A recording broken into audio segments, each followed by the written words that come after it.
Hello and welcome to the second in an incredible series of fifth anniversary Above Difference Emerging Good Practice webinars. And we're properly celebrating some of the work that Above Difference has done in public sector organisations across England. And today we're talking about blue light services, emergency services, and this session, why culturally intelligent and inclusive leadership matters for our emergency services. And by that, we mean policing, fire and rescue services, ambulance services. This really couldn't come at a more opportune time because it has become almost impossible recently to turn on the news and not hear about another failure in leadership or an issue around culture for one of these services. And whilst this does not take away from the incredibly brave individuals out there, they're doing fantastic jobs. They're keeping us safe, dealing with emergencies, managing situations where life is in peril. There really is no doubt that there are some challenges. So the question we'll be asking today is, what role can culturally intelligent and inclusive leadership play in addressing some of these issues that police services and fire and rescue services are facing? And there are these ongoing challenges. My name is Marsha Ramroop. I too work in cultural intelligence. I'm super proud to be associated with Above Difference, which is the leading provider of cultural intelligence solutions in the public sector in the UK. I have my own CQ consultancy in organisational inclusion strategy that's called Unheard Voice. And today I'm going to be your facilitator, taking you through the next hour or so. But your host is the inimitable Jennifer Izekor, CEO of Above Difference. Jennifer. Hi, Marsha, and it's just incredibly exciting to be here today. Really grateful to the wonderful panelists who've joined us from GFRS, and in fact, I think I can't quite do the organizational thing. So Jean, Adam, Andy, and Phil, really pleased to be here. And for our participants who are joining us and our panelists, thank you so much. So we'll be with you until about 12:30 today, and we have the Q&A facility open. Really important opportunity for you to ask your questions of the panelists, and we'll answer those later in the session. Feel free at any point to pop your questions in there. You can keep it anonymous if you can, or you can pop your name alongside if you wish. Meanwhile, the chat box is also open. That's for comments, observations, to say hi, and we may well refer to that as well. But in the main, it's for you to just share your thoughts with other attendees. And please share that you're here on social media using the hashtag Leading Difference Differently and tagging @Above Difference. Today, we're joined by four really exciting guests, exceptional guests. And I'm going to let them introduce themselves, just who they are, where they're from, and what they do in those organisations, starting with Jean. Hi, good morning, everybody. My name's Jean Cole, and I'm the Assistant Chief Fire Officer at Gloucester Fire and Rescue Service. Adam. Good morning, everybody. So my name's Adam Openshaw, and I'm the current Assistant Chief Fire Officer for Gloucester Fire and Rescue Service. Andy. Good morning, everyone. My name's Andy Bennett. I'm currently Chief Officer for the Special Constabulary in Avon and Somerset as a volunteer. I work as an Associate Leadership Trainer for the College of Policing, and I'm also an Associate with Above Difference. But formerly, I was a Senior Police Officer in Avon and Somerset Police, and my last posting was as Bristol Police Commander for 4 years. And it's a pleasure to be here today, and happy birthday to Above Difference. And Phil. Hi, welcome. My name's Philip Wells. I'm from Bedfordshire Police and I'm one of their chief officers. Thank you. Now, a bit later on, very shortly, we'll be hearing a lot more from our guests. But at first, I just need to bring back Jennifer into the conversation and talk about Above Difference. Congratulations again, 5 years. It's been an extraordinary 5 years as well, where you've made such a difference with all the organisations that you've been working with. And we could have had cake, we could have had fireworks, Yeah. we could have had, I don't know, badges or something, but we haven't. We've got another opportunity to learn and reflect with these webinars. So why have you decided to do this, Jennifer? It's an interesting one because you're right. And there will still be cake. Don't worry, there has to be cake. Yeah. but I think for me, you know, I'm really fascinated and proud of the work that we've done, especially when it comes to the emergency services. And some of that is to do with where I've worked in the past and the work that I've done. But I think more importantly is I think there's such a huge job to do across, you know, all of the public sector. But when we talk about the blue light services, ambulance, emergency, you know, policing and fire and rescue, I don't think there's one answer to the many challenges that are faced. But I hope that, you know, I think that working with the partners, some of whom are represented today, we found some answers. And I think it's just really important that we share some of those, you know, for those who will work with us in the future, or indeed those who won't, those who are looking for the answers to those, you know, problems themselves. So we wanted to celebrate that. We wanted to celebrate the conversations that we've had, the things that we've done. But most importantly, I think what unites all of the leaders that are here today, Andy, Phil, Adam, Jean, and indeed the teams that they represent, is the commitment that those leaders had made to try a different way, you know, to do something different. And they went all in, you know, and allowed us to come into their organizations and to work with them in ways that were perhaps a bit different from what they've done before. And I think that's what's really helped us move things forward. And I wanted to celebrate a lot of that as well. And so that's why we've got these webinars.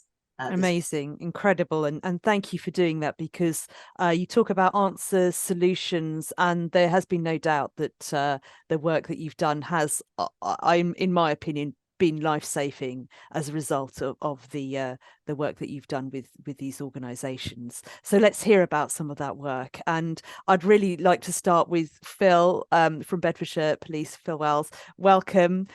Can you tell us a little bit about the journey that you've been on, that Bedfordshire Police has been on, with leadership, the inclusion agenda, and with Above Difference? Yeah, I'll give a little bit of insight and then see if it draws out any questions or whatever, Marsha. So I guess we started our journey most probably in around about 2018 as an organisation. We had done a lot of work a couple of years prior to that to make our organisation as diverse as possible, trying to ensure that the people that we employed to protect our communities actually represented our communities. And what we found after doing that was we got some really good results. We did well in terms of being able to attract people into policing. But I guess what we found is we were diverse, but we weren't necessarily inclusive. And we went on a bit of a journey in terms of force, understanding what type of organisation and what type of culture our people wanted to work for. And they talked about being compassionate, they talked about being courageous, they talked about being professional and proud, but they really wanted to be inclusive. And to be inclusive, we felt we needed to do something different. And you talked about, you know, using Above Difference because we want to achieve a different answer. And that's exactly why we chose Above Difference, because we worked out that actually there is that leading difference differently is really important. And we were looking at it mostly in isolation rather than using a third party to help us understand it a little bit better. And Above Difference have definitely done that for us. So what did you actually do with Above Difference in the instance? So to start with, as a leadership team, and that's our executive, and then we widened that out to our what we call our force executive, which is our chief superintendents and police staff equivalents, is, I guess, just understood from Above Difference the key bit around cultural intelligence, really understanding how you deal, how you operate differently in cultural diverse situations. That was a key learning for us. We have people in the organisation that are on different journeys around that culturally diverse situations. Some people, you know, really understand it, really engage with it. Others not quite. And it was just trying to make sure that as a team, we understood our ambition, we understood where we wanted to be. And then from there, we've widened that out. We've had a team of people trained by Above Difference to deliver that, those techniques around cultural intelligence into our organisation. And we're currently making sure that 2,500 people in our organisation receive some input around cultural intelligence. So what are the outcomes, some of the real impacts that you've seen as a result of this work? I think the key bit, and for those that are not in tune with cultural intelligence, there's real 4 areas really, what they call cultural intelligence drive, cultural intelligence knowledge, action, and strategy.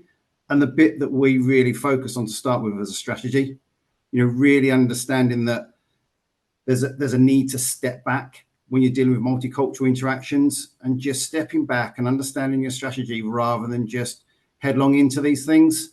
And I guess what we're seeing is our officers and staff in those diverse situations are now just taking that step back just to understanding who they're engaging with, how to engage. And I think that's really important for us in terms of public confidence. It's hugely important. I often talk with Jennifer, and I like to talk about David Livermore, the founding president of the Cultural Intelligence Centre, and I like to call him the godfather of CQ. And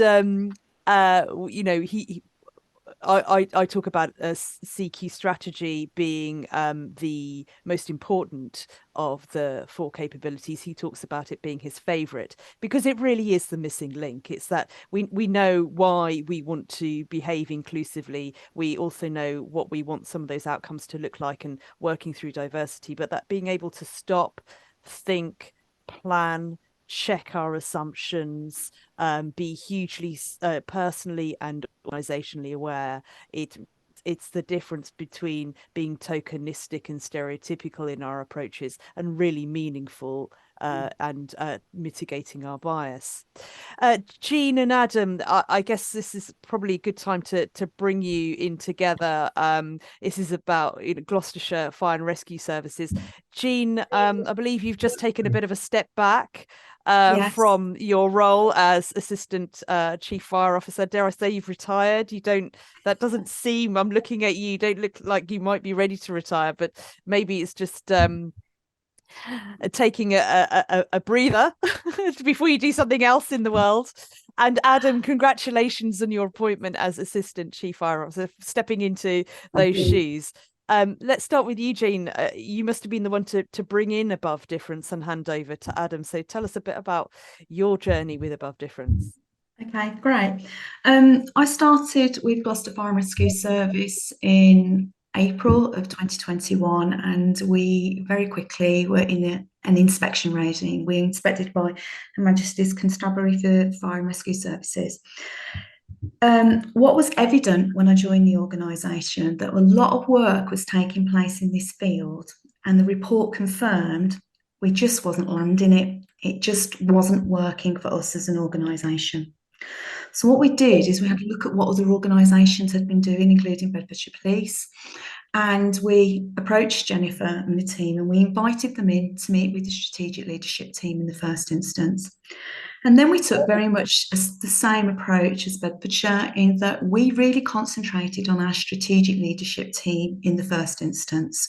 We went through a lot of training, understanding and getting a baseline of where everybody was within that team. We then rolled out our training to our middle managers before moving out to our supervisory station managers. And the reason that we took this approach is because we wanted to make sure that everybody in the organisation was signed up to this piece of work, this journey that we were on. What we also did is we started to think about and collectively engage with the wider organisation about what type of organisation they wanted to work in, what was important to them, and that then fed into our new workplace charter and our new people strategy.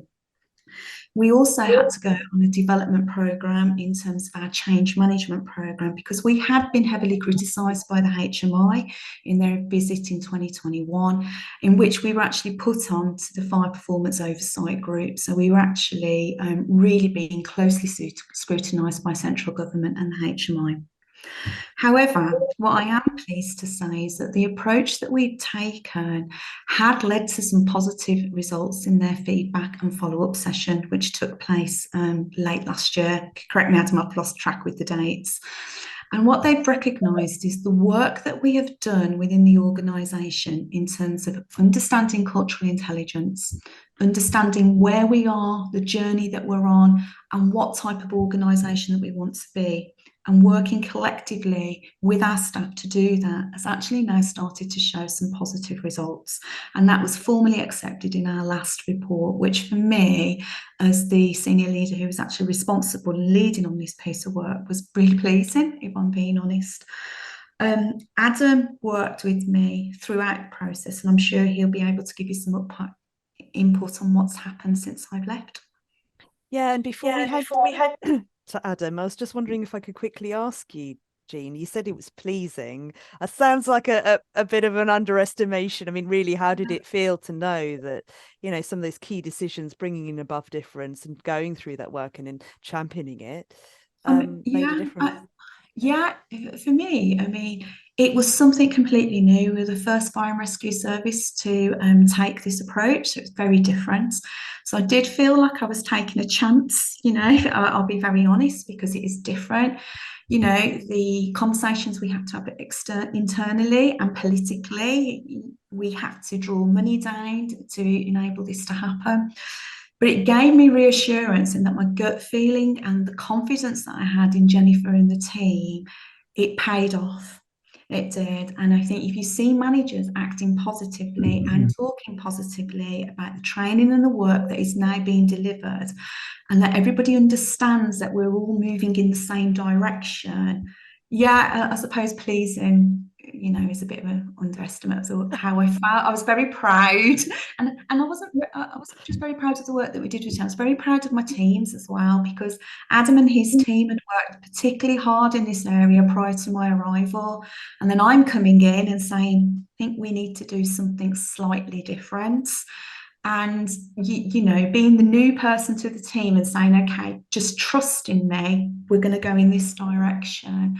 And I think it built that confidence and that relationship up, in that we knew what we were doing, we knew where we wanted to go, and we were going to do it together. So I'm extremely proud of the team that worked with me behind me for this piece of work. Excellent. And something that I know Jennifer agrees with is the quote attributed to Einstein is the definition of madness is doing the same thing over and over again and expecting a different result. And so, you know, actually being brave and saying, right, we need a different result, so let's do something different, is a really key aspect of above difference. Adam, you've taken up the mantle, you're moving forward with this work now with the change in progress. How is that feeling? How's that looking? Yeah, well, good. I mean, Jean's obviously articulated really well the journey on how we came to arrive at selecting above difference to help us with this work. And I think that's a really apt quote, actually. The definition of madness is doing the same thing, expecting different, because that really is the case where we sort of found ourselves. I think one of the biggest differences that above difference have made to us, particularly from my perspective, and I've worked for GFRS for around about 20 years now, so I've seen quite a lot of this over the years and different approaches, but it goes to that kind of the senior leadership team and the organizational buy-in, and that ability to lead cultural change like strategically, because again, it came back to the inspection. One of the things that was picked up was that we didn't really have a destination or a vision of where we were going as a service, particularly not a well-owned one or a well-understood one. So I feel like obviously above difference talked a lot about the creating the sense of urgency and the ability, you know, using change management models, the ability to actually create a movement and a new direction for the service. And I think that for me was one of the key things around above difference's help, was focusing the minds of the senior leadership team to create that vision alongside our staff, so it was owned and we actually had an idea of where it was we were trying to get to. Because from my perspective, someone who'd worked in the organization, I don't think we'd ever had that clear vision before. I don't think we'd had the kind of North Star element of where we wanted to get to. So organizationally and strategically, that was a real help from Jennifer and the team to be able to focus our minds as a senior leadership team to reach that point. And I know when we were sort of with Jean looking at selecting somebody to help us with this, you know, the experience that Above Difference had in the public sector, because some of the challenges that we face with structures, systems, cultures, there was that kind of experience there to help us work on breaking down some of these norms that had sort of acted as potential barriers to making that progress in the past. So we found that was really, really kind of useful as well. But the main difference really as well was the ability to kind of understand lived experiences of people as well. So when we're putting those visions, you know, that the workplace charter, as Jean has discussed, and the kind of the strategy of how we're going to get there, one of the main changes I think was SLT were able to put themselves in the shoes of people within the organization and make it truly inclusive, as opposed to kind of where we'd been before. So that was a really important part for me as well. And you can see that playing out now in the way that some of our managers talk. I mean, there is definitely still work to do, and we knew this wasn't going to be an overnight kind of project. But at the same time, again, that's why we went with Above Difference, was because we didn't just want the training to be like a training course rolled out and then consider the job done. We wanted something that was going to be sustainable, and we could sort of build a movement, build a direction, and then we can work to it for years to come as well. So, you know, if you speak to some of our managers now, I think they would acknowledge that there is work to do, but they will understand where we're trying to get to, and they will definitely own that idea of where the service is trying to get to as we move forwards. Incredible story. So you get the clarity, the direction, the vision, and being able to, for leaders, that's what you need, your leaders to be able to stand in your shoes and understand where you're coming from. Incredible. And before we come to Andy, I just want to pick up with Jennifer about this North Star, because you mentioned that, Adam, there. So Jennifer, can you just describe what it is that you're trying to communicate to leadership in blue light organizations when you're asking them to consider what's their North Star? I think, you know, that's a really great question, Marsha. And there's no doubt that cultural intelligence, like Phil mentioned, is at the heart of our model. But one of the things I quickly figured out was that cultural intelligence on its own would not address the issues of inclusion and culture that many of our services were facing, and that we needed to look at that broader context of change management. So how do you, once you've decided what you want to do, how do you get people going with you? And I call it the sort of getting people on the bus syndrome, you know, and just shouting at people to get on the bus was never going to be enough. So that sense, and I think it's, you know, we very much use the change management John Cotter model, and he talks about that importance of having a vision of where do you want to get to. You know, when you look at all leadership texts, the importance of vision is just stated over and over again. And so when I work with leaders, you know, part of the challenge is that people have gotten so used to dealing with the constant barrage of criticism, especially when it comes to the inclusion agenda. And yeah, some of that, you know, a lot of that has due course to be there. But actually, it almost means that we haven't sort of then focused on, well, what would good look like? And so one of the questions I often ask leaders is, what's your vision for inclusion? What would it look like if it was good? Where do you want to go? And actually get people articulating that so that there is a clear vision that's not just the words of inclusion and we want everybody to bring their authentic selves to, and all of that stuff that we've kind of gotten used to, what I call EDI speak, but actually getting leaders articulating a very clear vision and then recognizing, you know, John Maxwell says people follow the leader first and then the vision.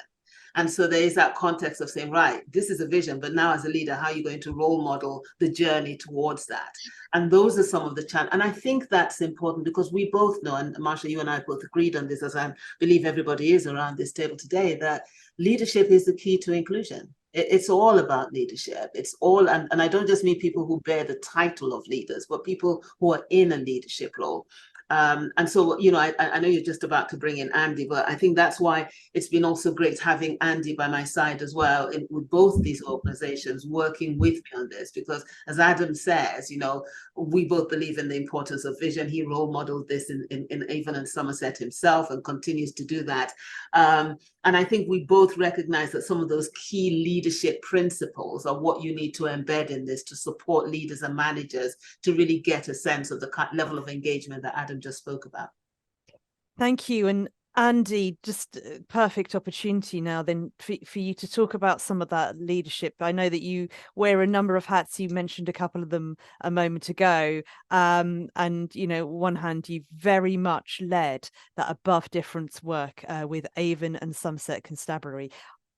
I know about some of the impact of that work, and I'd really like to hear from it. Tell me about that initial meeting with Jennifer and how you then continued that journey forward before you left Avon Somerset Constabulary in your full-time role. Tell me about the relationship.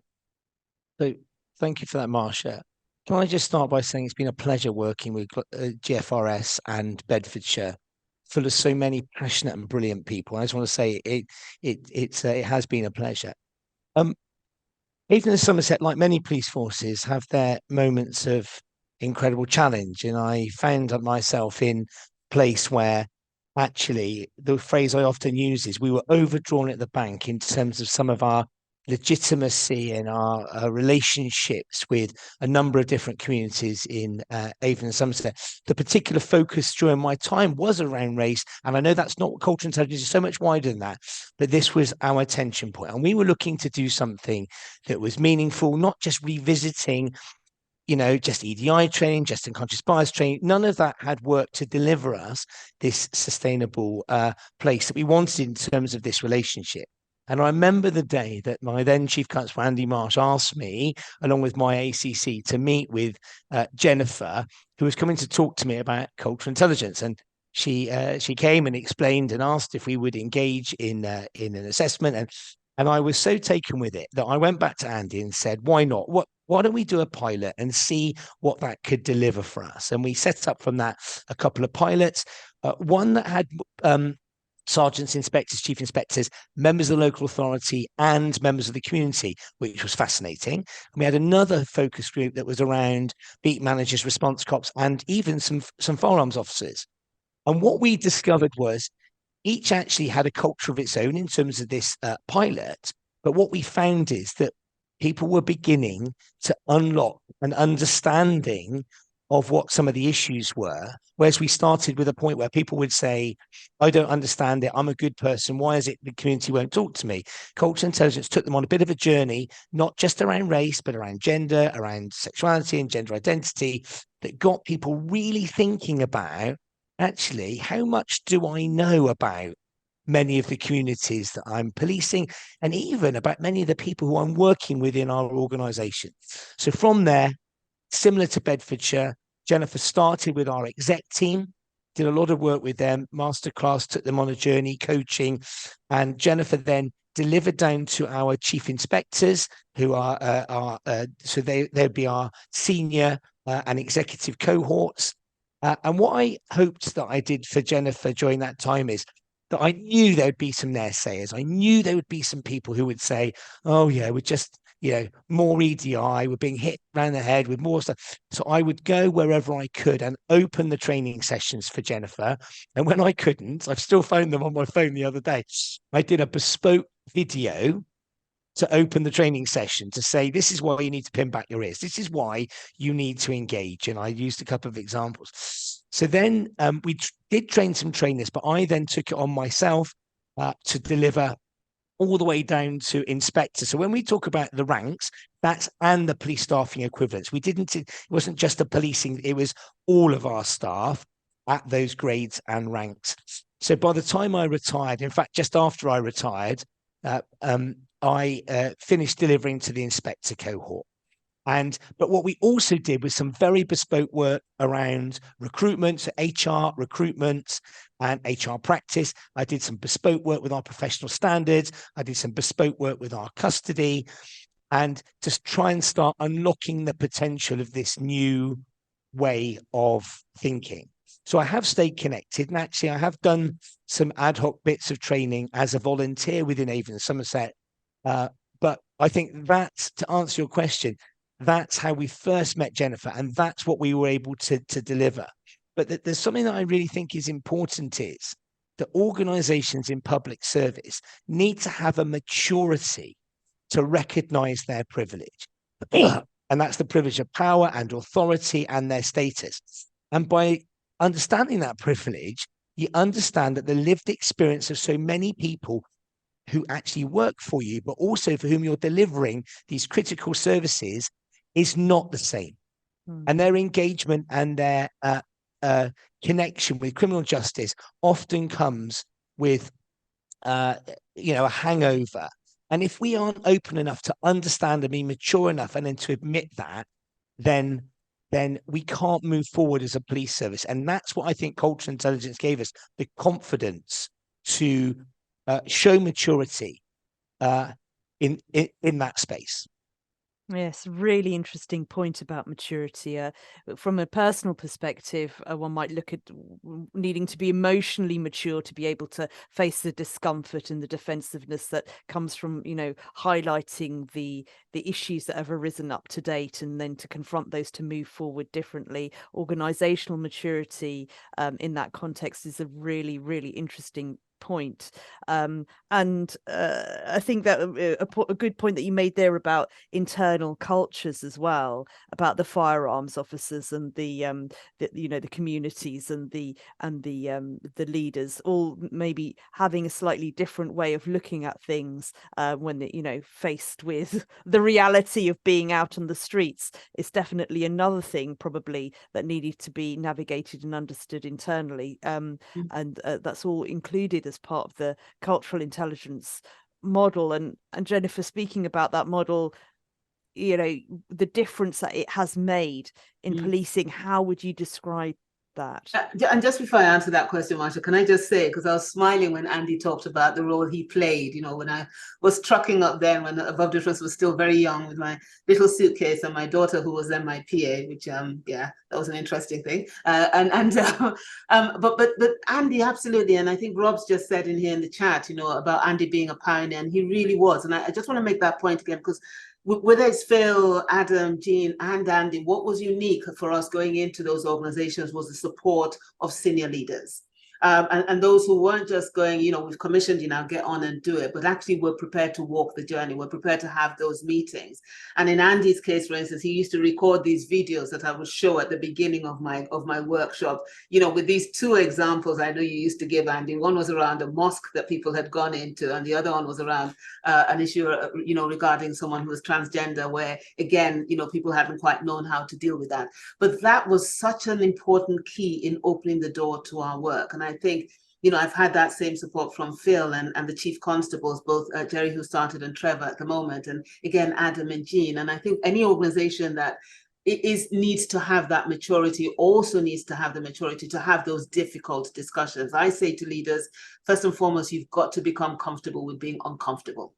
It's one of the things I say all the time. And the other thing I say is, we do have to start. If you don't let me start with your senior leadership, then I'm not really interested in coming in to deliver some training at lower levels, because it doesn't work. Leaders define culture. So you've got that benefit of those four, capabilities of the cultural intelligence model, your CQ drive, your knowledge, your strategy and your action. But wrapped around that is the value-based leadership. And that's where we're really challenging leaders on the values that drive their leadership, the vision and all of those things. You've got the intentional inclusive leadership, and looking at some of the things that really make you an intentionally inclusive leader, which is that's the real link between knowing your CQ capabilities, but actually applying them in everything you do as a leader.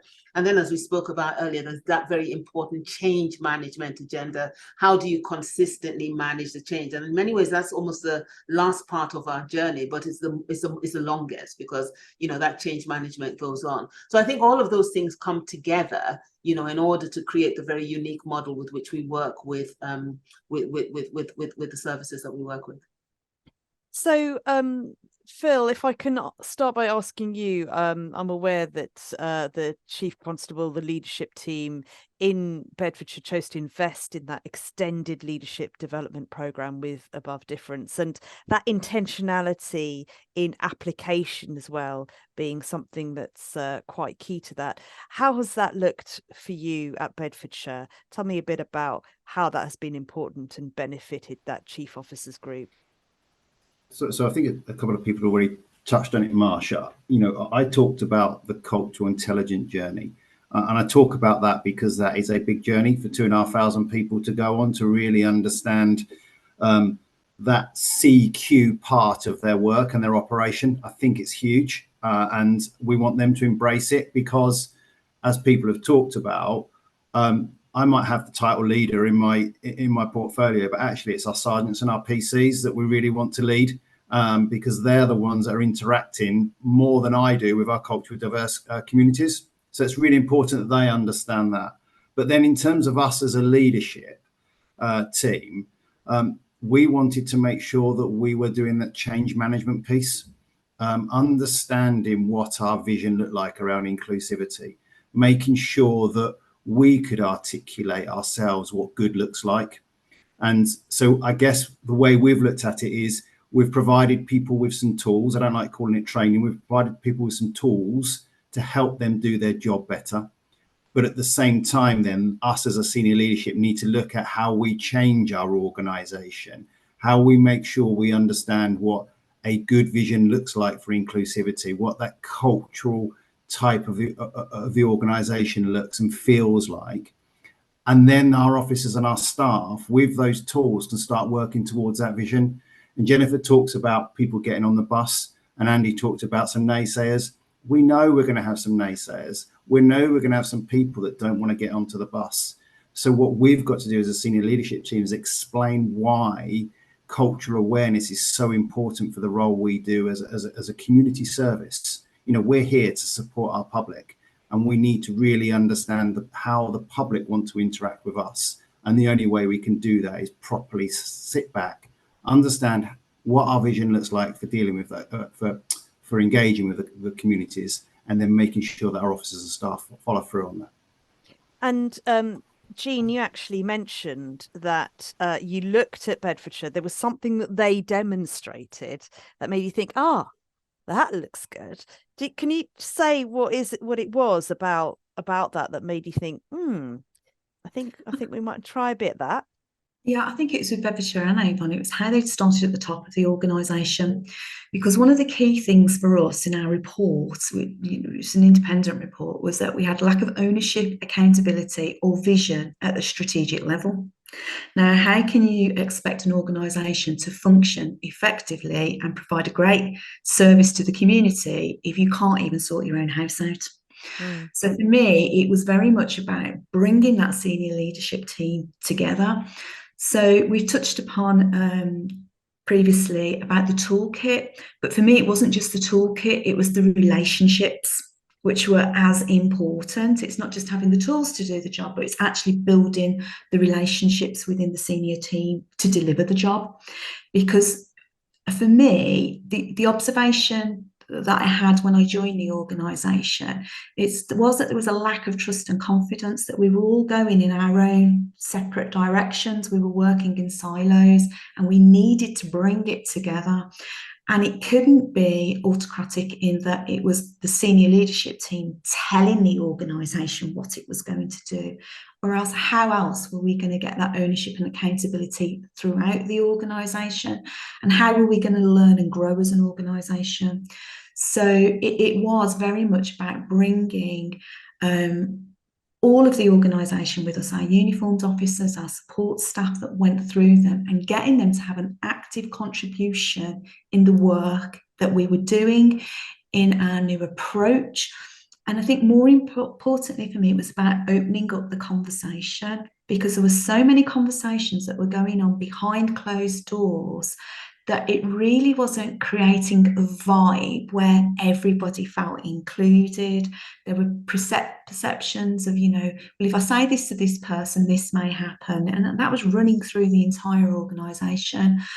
And I think I would like to think, stepping back from the organisation now, we've got the joined up leadership team with a shared vision that the rest of the organisation, not everybody may be bought into that vision, but they understand it. And they also are very clear on what is expected to them, not only in the workplace, but when they're actually dealing with the community. Because again, I think expectations and understanding of expectations were very different. And I think that for me was one of the biggest achievements, having that shared joined up vision that people were bought into and people knew where we were going. Really interesting to use some very key words: functioning, relating, effectiveness. And of course, the definition of cultural intelligence is the capability to work and relate effectively, to function and relate effectively across difference. And so really feeling that those are the key things, that ability to function, those relationships and the effectiveness, really key. And something I do wonder about yourself and Andy, of course, you've both stepped back from those roles now. One thing that a lot of people worry about when they bring in any kind of organization to help with culture change, to help with any kind of training or developing these tools and skills, as Phil mentions, is that when you step back, is there going to be momentum? Is it going to be maintained? And so how confident were you that as a result of the methodology brought in, that it would be maintained once you'd step back? I am confident in that what we've done as an organisation, we'd also built in, very much the same way Bedfordshire did, built in facilitators to continue with the training. It's very clear that we're on a journey and the organisation knows that we can't just step back. The job is not done with the initial training. This needs to be continued to be embedded within the organisation. I'm also confident with having Adam, I will sort of like say this, confident with having Adam stepping into my role, who worked with me really closely with this piece of work, who understood it, and I believe is genuinely brought into this agenda. And I think you've got to have people who genuinely believe in this work to drive it forward, because it is difficult. And it's different because you are pushing back against years, decades of cultural behaviour in these organisations, and that is not something you're going to resolve overnight. So I think the team that you've got working on this, leading it and driving it, really have to be brought into it and accept the challenges and accept it. Sometimes it's going to be very lonely, but I think to support Adam as well, Mark Priest, who is the Chief Fire Officer, he's also supportive of this approach, and as is the newly appointed Deputy Chief Fire Officer. So I'm confident at Gloucester that the desire and the need to change is there, and they do recognise they are still on a journey. Adam, I'll come to you in a second, but if I can go back to Andy briefly, you've kept your hand in actually a bit in being able to deliver some of those solutions. But I'd really like to talk about one of the key ways in which the impact of the cultural intelligence work that you did at Avon and Somerset Constabulary played out very publicly, actually, whilst you were there, because the impact really on the ground, on a day when policing mattered hugely, cultural intelligence really made the difference. Yeah, so I know exactly what you're alluding to, and I think it's fair to say that it was an incredibly difficult time in policing. We were navigating COVID and ever-changing legislation that sat around that. We then have this tragedy that drives the resurgence of the Black Lives Matter movement, which I've got to say was at risk of really polarizing not just police officers, but in terms of the public. When you just think about things like taking the knee or just all these kind of aspects, and we end up on a day with an enormous protest in the city centre that was actually contrary to COVID legislation. What I'll say is that CQ played its part throughout the operational planning process to make sure that we were going to be proportionate, understood perspectives, and we're going to police in a way that both the wider public in Bristol, but also that those who in support of Black Lives Matter would feel was appropriate. I'm going to be honest, I never could have considered on that day that that statue would fall. I'm going to say that we didn't know, and that happened very quickly. But where CQ came in was because we knew how important this was to our communities. We've been in the communities, we've been understanding. This became suddenly a catalyst for a decision that would define Avon and Somerset for a number of years afterwards. And I'm thankful that because I genuinely believe of cultural intelligence, we took a courageous decision. It was not about whether the statue would fall, it had fallen. How we behaved and policed afterwards, I believe, prevented disorder. And disorder would have not only damaged our city, but would have had all those other people saying, see, Black Lives Matter movement, see, they are rioters. What we created was a platform where they could truly express their dissatisfaction about the lived experience of the Black community with policing. They saw some fairness and some what I believe was sensible decision-making, notwithstanding what was going to be some criticism afterwards. But the overwhelming tidal wave was what sensible approaches you took to what was a really difficult, complex set of circumstances. And it started with a greater understanding of the whole context, of all the perspectives, helped us inform what would be the right policing decision without worrying about what other people would say, because we needed to own it. But it started with culturally intelligent planning. And what I'm pleased to say is, of course, learning came out of that. But when HMIC FRS did come and ultimately publish their findings around it, they recognised the complexity and recognised that we had policed in a way that the majority of the Bristol community and Black community celebrated afterwards, because they saw that as a kind of a 360 inclusive approach. And it was a bit of a game changer for me. I won't pretend. I just want to point out as well that although I was on the ground and I was in sight of that statue when it came down with my electric bike, and everything that came afterwards, I was right in that mix. It was a whole command team. It wasn't Andy Bennett. It was a gold, a silver, a number of bronzes. We were all on the same picture, and we were able then to ride the implications of that afterwards that went all the way to number 10. We were able to ride that because if you're culturally intelligent, you've done that strategy and planning piece.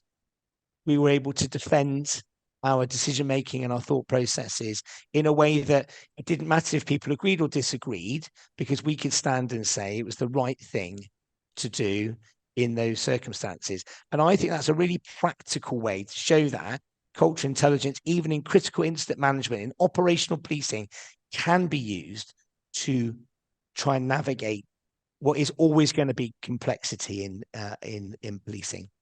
So so that's the story. And on a day, I understand how many thousand people were on the streets that day? So it was about 15,000 people. 15,000 people on the streets. So there was no other criminal damage other than the Colston statue coming down. Is that right? Absolutely no damage whatsoever. No graffiti. No one was hurt. No one was hurt. That's an incredible outcome. And we know that subsequently there was a criminal justice process. But I want to separate those two things, because actually it was about our response to that I think really shows it just got more complicated after that. But let's leave it at that. Yeah, absolutely. No, but I think you're quite right about how cultural intelligence in those instances, when you look at comparisons with similar occasions elsewhere in the country, other kinds of vigils and protests at that time, whether it's Sarah Everard or around Black Lives Matter or any kind of other protest, how those were handled maybe elsewhere where there wasn't so much planning into the cultural intelligence approach. I think it stands out as an exemplar model. And so when we come back to those issues of leadership and having difficulties. If I can bring in Adam here, because of course, you know, Jean's alluded to the fact that, you know, the fire service is or has been in these special measures around from the inspectorate, but you're moving on now. And how does it feel now around, you know, the scrutiny that you're facing? Well, and we've mentioned it already in terms of the approach that we've taken here is one. It's almost like a twin approach, because yes, we've mentioned the vision and we've mentioned the idea of where it is that we're trying to get to, but the education alongside that as well was really important, because I think Phil mentioned it.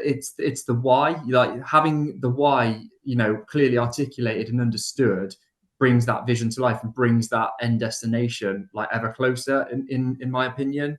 So, you know, for example, one of the things that we were picked up on in our report that we knew we needed to work on was not necessarily EDI in its entirety, but EDI and the understanding of it within the organization. So, you know, things that the management team had tried before, I think didn't work effectively because it wasn't understood, or it wasn't really accepted or kind of taken further within the wider leadership team and indeed the workforce across the board. So having that CQ awareness and having that kind of distribution of that throughout the organization really helped us to kind of for people to understand the difference between, you know, just blanketly treating everybody the same, but then that, you know, stories of our managers actually understanding that perhaps that was what was wrong before, is that I just treated everybody the same and didn't actually understand that, you know, people have different experiences and different kind of journeys of how they've gotten to the point that they're at. And so by not appreciating that is why me as a manager, or as a junior manager, for example, and it's not coming across properly, because there's no recognition of the differences that people have kind of gone to within their lives to get to that point. And I think for me, hearing stories and hearing, you know, small wins that kind of amalgamate into a broader understanding of where the organization is heading is, for me, evidence of a direction of travel. So it's hard to kind of put your finger on one specific thing this early on in the journey, which has shifted culture and improved everything, because that's just not going to happen based on, you know, the length of time that this is going to take to land. But hearing the amalgamation of those stories where people are actually understanding what it is that we're trying to get across here in terms of inclusiveness and in terms of cultural intelligence, and then how that relates into their decision making and how they lead their teams, it's really, really the difference between a failed management strategy that just fell on deaf ears before and didn't kind of make any meaningful impact, to a direction and a strategy that actually enables people to take ownership and understand it themselves, and then see that applied at the levels of the organization where, you know, we've got understanding of positive action schemes and better diversity coming into leadership roles. Whereas before, you know, I'm sure you've heard it in other public sectors as well, you know, lowering of standards, all these kind of phrases coming out. Whereas now I think there are starting to be examples of better understanding around positive action and the difference it's making and the effect on sort of the diversity within our organization. And I put all that back to the education and the education underneath that direction of travel with the vision that we're trying to kind of get to. And Phil, you've been on this journey now for a couple of years, and you've been able to see and feel some of those impacts and, you know, some of those things that Adam's talking about, you know, being much early on the journey. Can you describe for him, you know, some of the things that they might end up seeing, you know, a year, 2 years down the line, when things really have amended a little bit more? Yeah, and I think this is why it's such an important program, because we're talking quite a bit today around the strategic side of it, but there's lots of tactical differences that you see. You know, when I hear people step back and say, have we got a cultural calendar? Do we understand what that looks like? Do we understand what different cultures are celebrating at different times? And how do we educate our officers to understand that? So rather than making an assumption that everybody knows the same thing about different communities, actually saying, how do we educate people to do that? Now, that's a real small tactical one, but in terms of the impact that has across our organisation and then across the communities that we serve, it becomes huge. So seeing some of those little bits are really important. I think some of the bigger bits, community cohesion, our community cohesion has improved significantly since we've been doing CQ, just because that ability I talked about earlier around just stepping back a little bit, just taking your time, recognizing that different people have got different levels of awareness, and just making sure that in those difficult moments, and sometimes our officers are in difficult moments, that we're just stepping back a little bit and saying, let's not just rush into this, let's just understand it.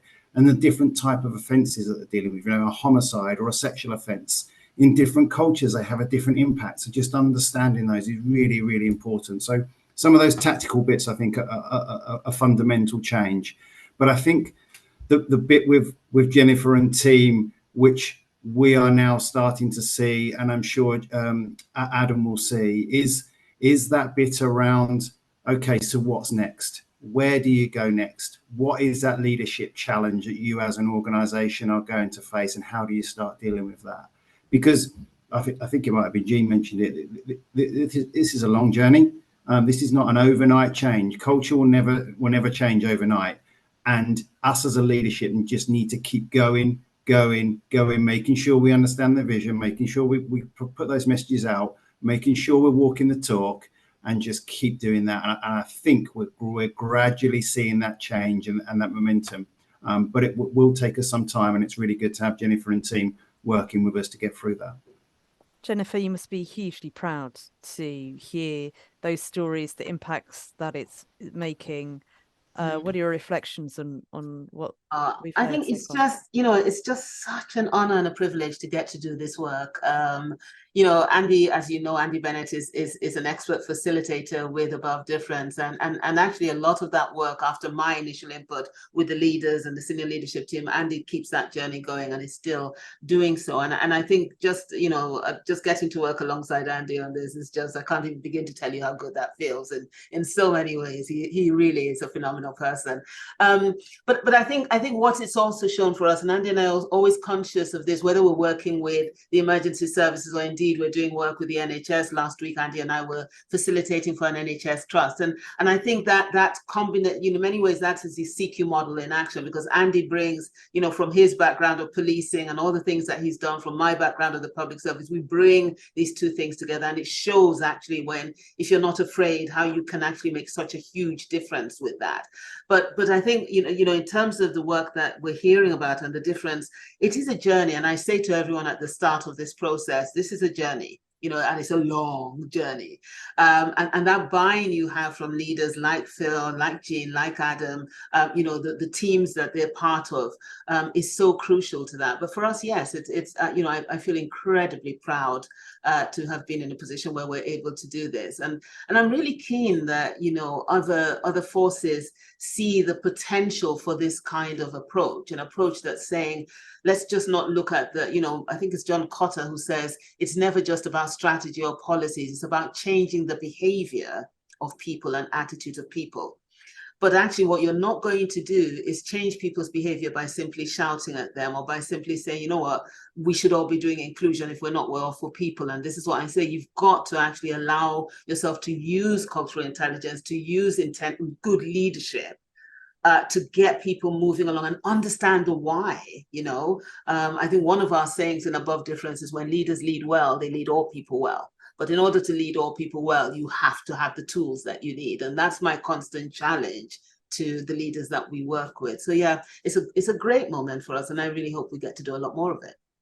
I think one of the reflections I've been having whilst I've been listening is that I've had to dial 999 several times in my life, whether it's for the police or fire or for ambulance. And so it's one of those things that everyone can relate to, is having this service that we need, that we feel like we have to, or we want to rely on, that we can trust, Mm. and being able to hear about the real changes that people are making in their behaviors. And if you want to quote me sometime, Jennifer, the thing I tend to say is the existence of policies, procedures and practices don't guarantee their use. It's No, the absolutely. behaviors and the motivation to do so which does. Will And do. so what are the right behaviors? The culturally intelligent ones proven that if you demonstrate culturally intelligent, inclusive behaviors, you will behave in a way that will implement the best policies, Yes. procedures and practices that you already have. Absolutely. You probably already have them. And so being able to implement them in inclusive ways so that down on the ground, when I or anyone else picks up the phone, dial 999, and we get that response, that'll be a culturally intelligent one. And I think that is fundamentally societally changing.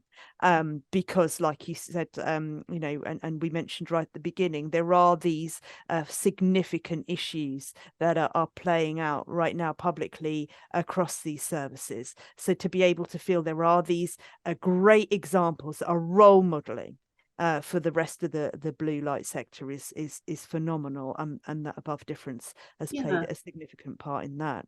And if I can just say, Marsha, before you go, because I think fundamental to this as well, and this is where my relationship with Andy Bennett is so understanding, is so important rather, is there has to be an understanding of the very real challenges our emergency services face. You know, they're not like any others. You know, as Phil says, and everybody, you know, and these people are facing challenges that most of us will never get to face, or they see things we never get to see. And so when you're looking at bringing in those solutions, there's got to be some understanding of those pressures. And I think that hopefully, you know, this is why I count as such a benefit having that, and my own experience in the past of engaging with some of these services, because there is a culture, there are cultures that are quite unique to that environment, and in many ways are facilitated and stimulated by the environment in which, you know, whether it's the ambulance service or fire and rescue or policing work. And somehow the solutions themselves, or what you're offering as a way forward, has to embed an understanding of some of those challenges to a certain degree. And you also have to be culturally intelligent. I think Andy and I say this all the time. We have to use our own CQ knowledge and work through our CQ strategy as to how we actually, so there's no one size fits all approach. And so there's being able to shape a response that is shaped around the culture of the organization you're working with, and that they're very unique challenges, I think is incredibly important too. Yeah, and I think part of that longevity piece, I think there's another quote of mine, that, you know, we seize the moment of whatever's happened. We create that movement of change, and then maintaining that momentum is about you having those extra facilitators, training the trainers, and really being able to cascade that wider piece that Andy's been part of for these organizations, for that momentum also that Phil mentioned. Mm.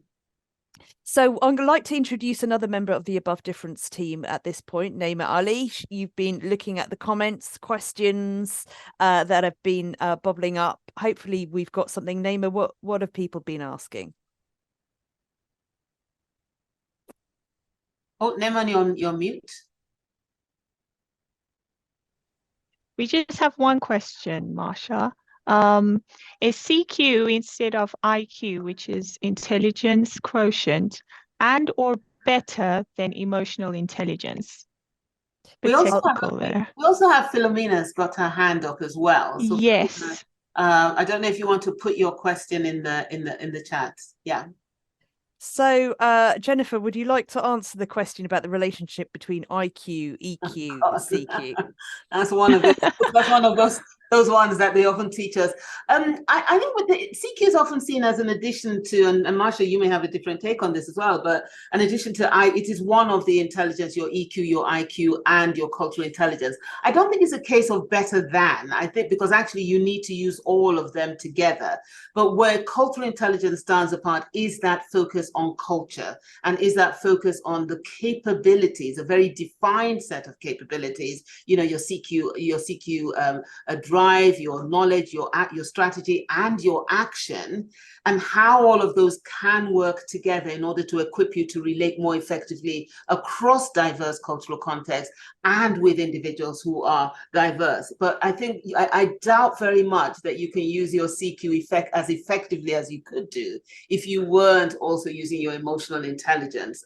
So I think there's a real relationship between those two. So I don't think there's a better than, but where we're talking about issues around diversity and inclusion and leadership and culture, you're talking not just about the cultures that people work with externally, so in terms of difference, in terms of the inclusion agenda, but where I think CQ plays an incredible role in the work that we do is also helping leaders to understand the internal cultures and how they engage effectively with those cultures in order to take them on the change journey. And certainly from an EQ and CQ point of view, out on the streets, if you're a Bobby on the beat, as it were, and you're facing a member of the public and they're not looking you in the eye, for example, understanding the difference between, okay, is there a cultural element to this person not looking me in the eye? Is it about deference or is it about untrustworthiness? And if we're looking from just our own perspective, our own culture in Britain, sometimes not looking people in the eye can mean they're not necessarily wanting to hide something from you, but and that might be your emotional intelligence at work. But a culturally intelligent perspective would be, well, for example, there could be an element of deference there and wanting not to be rude or staring you. So those are the kinds of things to think about in the difference between, but you need both to be able to manage a situation like that. And of course, IQ, there are a lot of different arguments as to whether the measurement of intelligence through those systems whether that's improvable or not. So but the key thing about cultural intelligence, the capability, the malleability of it, being able to actually improve it, is a very key part of the competency. What else have we got there, Naima? I think that's about it. I think that's about it. I'd like to come back to Phil and ask, if you could share with the viewers of this webinar who may be considering taking this journey themselves, what kind of key takeaway would you like to leave them with? So I think I'd most probably leave 3 points.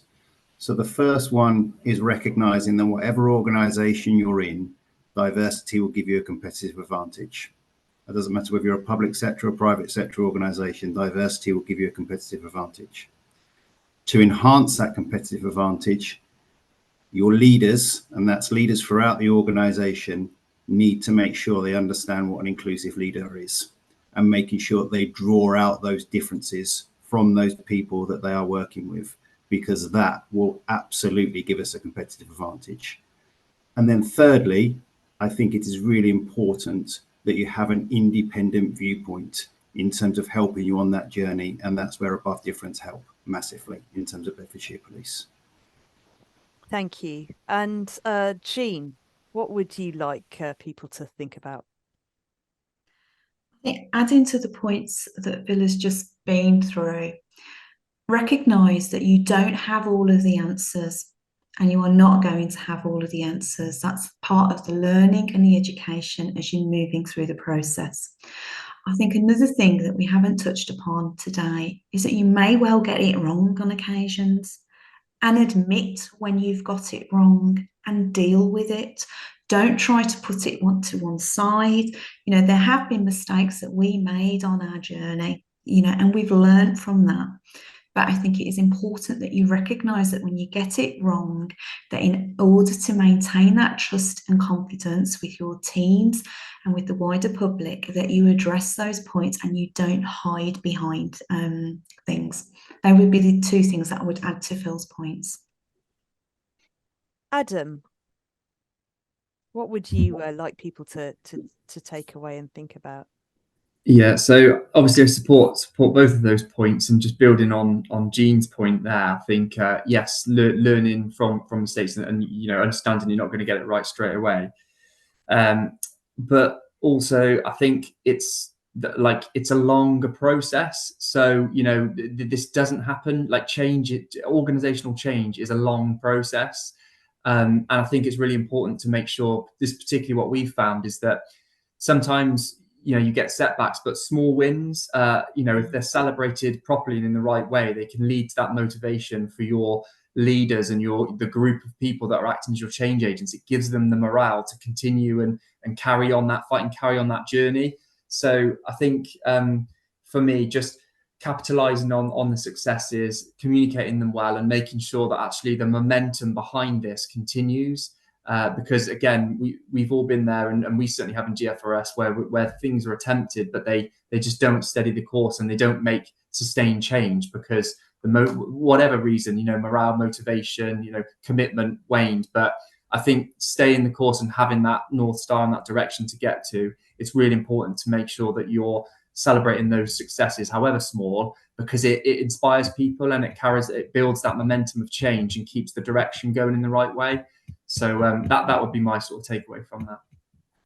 Andy, you made a number of points earlier about not only how you were captivated by the above difference model. You really led that change as it went throughout Avon Somerset, and you're also championing it now. But right back at the beginning, when you were looking at, okay, how do we be better?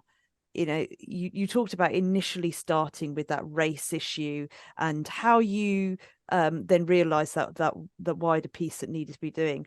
Tell me about that little journey, because I think a lot of people in blue light services, and especially, you know, members of the community, race is a big issue for blue light services that needs to be navigated. So when people are looking at this work, there's no way they can avoid it. What are your reflections on that? So I think there's a risk often that we spend too much time focusing on how we are different from other people. You know, I'm a man, you're a woman. And actually, we don't focus on the similarities. We find ourselves in taking a singular perspective and don't consider that, you know, I'm right, you're wrong. And I think there's something about this that's come out from the other people. Transparency, openness, trust, and confidence will come from narrowing that gap between it isn't an us and them, that it's just us. And I think it's this thing about, and so while race was this overarching and prominent factor, within Avon and Somerset, we had issues in terms of gender progression. So women progressing to inspector and chief inspector, unlocking and understanding that issue, the way that male leaders were leading women who were going through the menopause, key issue, the way we were responding to the needs of our Muslim officers, and particularly around the time of Ramadan, whether it be about understanding neurodiversity around those people that were trying to be recruited or going for progression, understanding how that interfaces with their interview performance. All of these things, I think, come together to say that in terms of our organization, all people deserve to be led well. And you can't lead somebody well unless you are open to understand who they are as a person. And I think that's fundamentally important. And I also say that the community, you could argue that they pay for you know, an awful lot of their public service. But I do think that they deserve to be effectively and respectfully delivered services. I really believe that that is what they deserve. So I think there's this fundamental duty for public services to be able to engage more effectively in this space in a way, because we've got all the evidence about what happens when you don't. You don't need any more academic research to tell you what happens when you don't effectively manage issues of gender within your organization. You don't need any more evidence to show what happens when you don't effectively engage with and able to have a dialogue with communities who come from different countries, ethnic minorities, dealing with refugees, dealing with different religions. All the evidence is there. So what cultural intelligence does is it gives us a capability, or the ability to develop the capability for us to be better humans, better members of our family, better leaders in our organization, and better advocates for our community in the services we deliver. So what is there not to want about that, in my opinion? I believe that everybody in public service, nearly everyone in public service comes to work and wants to do a good job. Yeah. Well, let's understand what's getting in the way of that and give them the tools to recognize what they know and don't know. Let's give them the confidence to learn, develop, meet, and explore difference in a way so they can do their job. This isn't a beanbag thing. This is to deliver, in policing terms, safety, security, bring offenders to justice, help people who have mental health problems, deal with the complexity of missing young people, so on and so on and so on. We can't do that unless we open ourselves to the fact that we're not all the same, but that's not the barrier. So that's the driver for all blue light services, is because we interface often with people on their worst day. That's what happens, is we get thrust into tragedy, or a day when everything's going wrong, or when people's lives have broken down, and so on and so forth. Culture intelligence can give us the tools to be open, transparent, and deliver services in a way that are better than possibly we are doing at present. So that's my soapbox piece. I'm going to shut up. Thank you, Andy. I feel like we all want to applaud you after that. Jennifer. Yeah, Andy's absolutely right, and I think we both share that. One of the things that's unique about our approach is that we always say we never go into an organization just working on one protected characteristic. So we don't come in, and with all the partners here, we've never just gone in working on race, which doesn't mean, as Andy says, these are incredibly important issues. But this is where, cultural intelligence meets change management, because key to changing cultures is bringing everybody on board. And if you are going to bring everybody on board, then if you're just honing in on the single issue, what you do is ignore those issues of intersectionality. But you also have other people just not engaging with the agenda, because they're kind of saying, well, it's about those people over there, it's not about us, it's about them lot, or a whole number of other things. So key to our approach is going in and saying what is probably one of our fundamental mantras, which is that inclusion has to be about everyone, or it becomes about no one. And that's one of the first things that all of these leaders would have heard me say. Now, does that take away from the emphasis on the race agenda? Actually, no, because what you're hearing here, and I know, in Bedfordshire, we wouldn't say that's something that we're in any way, shape, or form, attributing solely to the work they've done around CQ. But one of the things that I know Phil has spoken about in the past is things like some of those interactions around stop and search and things like that, and how those leaders taking a step back is beginning to impact positively on some of those very issues that those communities care about. But I do think there has to be that more broader approach that links leadership, culture, inclusion in its widest perspective. So we are coming into this with some of those things that Andy says, and that's making a huge impact. I don't know if colleagues want to sort of, just before we finish, just talk about the way that has worked for them as an organization. I think I can come in here. So one of the things that we had when I arrived was very much those specific groups working on specific issues for their own group. And I found that the observation was it was extremely competitive amongst the groups. We brought the groups together and we did cross sections of working with teams on all issues relating to EDI, whether that be neurodiversity. Gloucester Fire and Rescue Service had the highest percentage of female firefighters in the country. We got them more included within the work that we're doing because they weren't previously. And we also did a lot of work with our Black and Asian firefighters. And I think it is important that inclusivity is about everybody or nobody, because what you will find is you won't take those people with you on a rural fire station in an all-white community. If you can't get them to see what the benefit is and what's in it with them and the impact they will have on their local community, you failed. Yeah. It is about everybody, and it's really important to recognise that, because all you will have otherwise is other groups becoming disengaged with what it is that you're trying to achieve as a workforce, and that then has a negative impact on the service that we provide to the community. And that brings us back to the idea that it's a very holistic, different approach to looking at inclusive leadership, culturally intelligent, inclusive leadership is about inclusion for all, or it's not inclusion at all. So that is the leading difference differently that Above Difference brings to blue light and public sector organisations. And as we've heard in this session, just in the last hour, the incredible societal impact that this work has been having.